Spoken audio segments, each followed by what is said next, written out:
വിദേശത്തു നിന്ന് മൃതദേഹം നാട്ടിലെത്തിക്കാൻ 48 മണിക്കൂർ മുൻപ് രേഖകൾ എയർപോർട്ടിൽ എത്തിക്കണമെന്ന പുതിയ നിർദ്ദേശത്തിനെതിരെ ശക്തമായ പ്രതിഷേധമുയരുന്നു. തീരുമാനം പിൻവലിക്കണമെന്നാവശ്യപ്പെട്ട് മുഖ്യമന്ത്രി വ്യോമയാന മന്ത്രാലയത്തിന് കത്തെഴുതി. പ്രതിഷേധം എയർപോർട്ട് വിളിച്ച യോഗത്തിൽ അറിയിക്കുമെന്ന് PV അബ്ദുൽ വഹാബ് MP അറിയിച്ചു. വിവിധ പ്രവാസി സംഘടനകളും തീരുമാനം പിൻവലിക്കണമെന്ന ആവശ്യവുമായി രംഗത്തെത്തിയിട്ടുണ്ട്. പുതിയ വ്യവസ്ഥ അപ്രായോഗികവും അംഗീകരിക്കാനാവാത്തതുമാണെന്നായിരുന്നു മുഖ്യമന്ത്രി പിണറായി വിജയന്റെ പ്രതികരണം.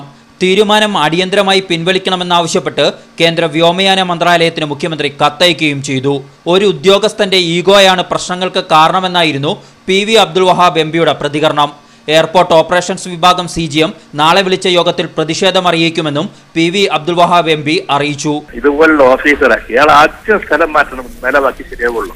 ഇയാൾ കാരണം ഇയാളുടെ ഈഗോ ക്ലാഷ് ആയിരിക്കും. ഇനിയിപ്പം അയാൾ പറഞ്ഞ് ശരിയാക്കാൻ വേണ്ടിയിട്ട് അയാളെ അവസാനം വരെ പിടിക്കും.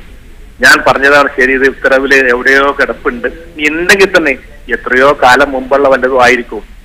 ഈ ആധുനിക കാലഘട്ടത്തിൽ അതിലൊന്നും ആവശ്യമില്ല. വിഷയത്തിൽ ഇടപെടണമെന്നാവശ്യപ്പെട്ട് MK രാഘവൻ MP പ്രധാനമന്ത്രിക്ക് കത്തയച്ചു. നടപടികൾ ലഘൂകരിക്കണമെന്നാവശ്യപ്പെട്ട് വിദേശകാര്യമന്ത്രിക്കും കത്ത് നൽകിയതായി MK രാഘവൻ MP അറിയിച്ചു. അതിനിടെ ചില സാമൂഹിക പ്രവർത്തകരും വിമാനത്താവള അധികൃതർ, വ്യോമയാന വകുപ്പിലെ ഉദ്യോഗസ്ഥർ എന്നിവരുമായി പ്രശ്നപരിഹാര ചർച്ചകൾ നടത്തുന്നുണ്ട്. മീഡിയ 1 കോഴിക്കോട്.